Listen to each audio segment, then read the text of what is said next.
Very hard to break that mold, to break out of that, to make people see you differently.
Hello, Marion.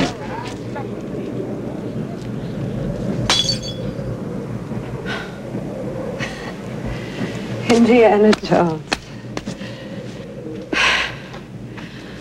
Always knew someday you'd come walking back through my door.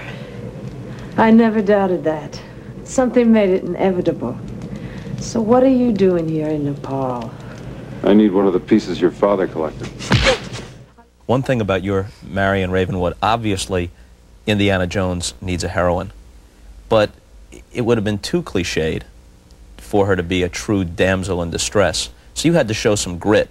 You pop him in the nose right off the bat. Right. You got guys throwing knives at you, and they got flaming whips and stuff, and you're still holding fast in the face of this danger. That was the twist that gave it something other than, like, let's just update, you know, Tess Trueheart tied to the railroad tracks or something. Yeah. Yes. And I really wanted her to be that way, too. I felt like I had to get in there and fight to not have her become, on some level, a damsel in distress. Because a little bit, I think the story initially had been written that way, that she sort of starts off as this very, very tough heroine, and then once she gets away from that bar in Nepal, and once we've seen this sort of wonderful, steely character, you know, you put her in this little white dress with no back and rip it off in little high heels. Suddenly she's just helpless. But I didn't want her to become helpless, even in her little white dress and her little high heels.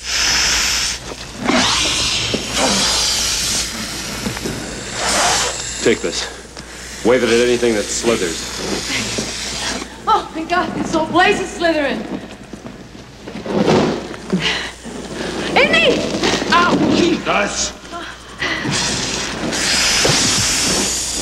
Where'd you get this? From him? I was trying to escape. No thanks to you. How hard were you trying? Well, where the hell were you? Watch it, watch it. What are you doing? Open fire! How the hell are we going to get out of here? I'm working on it, I'm working on it. Well, whatever you're doing, do it faster! You had, you've had several stage roles, obviously, but one that's particularly interesting to me is Helen Keller, about 20 years after where most people visualize her from The Miracle Worker, and Jane Alexander played the Annie Sullivan character. How did you go about portraying Helen Keller and knowing that you were getting it close to right? What was the process? Well, I began with a number of things. Her voice became very important part of the process for me.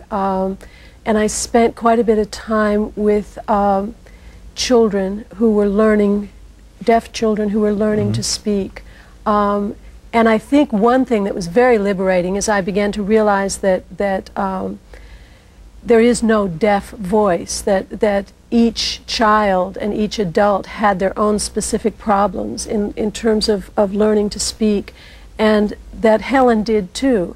And then I began to listen to a lot of recordings of her voice, and I got a lot of the tapes, films of her. There's some amazing ones of her and Annie back. They were on a vaudeville circuit for a while, which most people don't know. She and Annie hit the road really to make a living and went on a vaudeville circuit, and they would explain how Annie had taught Helen to speak. What I had to do also had a little bit of creative or theatrical license, which is Helen's voice was very difficult to understand, and Annie very often would translate for Helen. But I, of course, because it was a play, had to improve her voice enough that the audience could understand what I was saying. How did you teach yourself not to focus? How did you get a sort of haze around yourself? There were a lot of really interesting problems with the character. I had to be able to hear because I had cues. I had to be able to see because I literally had to walk onto the stage and I had to move through the rooms. And even though I had learned to use furniture and things on the floor as reference points, there still had to be a sense of knowing where people were on the stage, knowing where the stage ended, and so what I learned to do is I learned to literally relax the muscles in the eyes that we use to focus. And I would relax those and my eye wouldn't really see anything, except I would have some sense of peripheral vision where I would notice movement. But what it did is it allowed me as the character to sort of be in a place of belief where I really believed I wasn't seeing, even though on some level, of course, I was. You couldn't react to movement, at least not No, I couldn't noticeably. react to it, but I very often had to know Yeah. that the movement was taking place.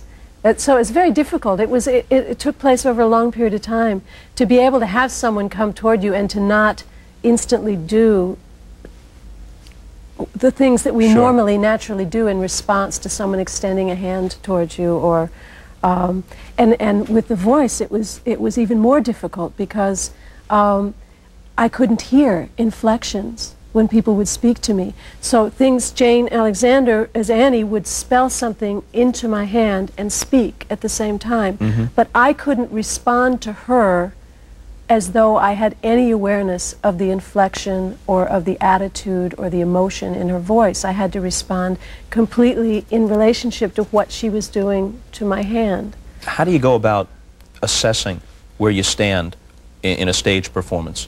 Because except for maybe opening night or something, there's nothing on tape or on film. How do you evaluate it? That's an interesting question. For me, it's mostly instinct. There are always areas that usually, when I even begin the first night in front of an audience, up until the opening night, sometimes up until the very last performance, where there are areas of the play that just elude me, or elements of the character that continue to elude me, moments in the relationships between the characters. And I think just instinctively I'm very aware of what those are, and I focus on them little by little by little. And sometimes there are just those wonderful accidents. You'll come on stage in a very different frame of mind one night and the scene will go very differently, and suddenly you'll understand something about the scene that you've never understood before. And probably it has to do with getting away from your intellectual idea of what the scene is about and just really being in the moment and playing off the other actors and being alive with the words, and suddenly it becomes something that has been completely unclear for weeks or months can suddenly be true for the first time.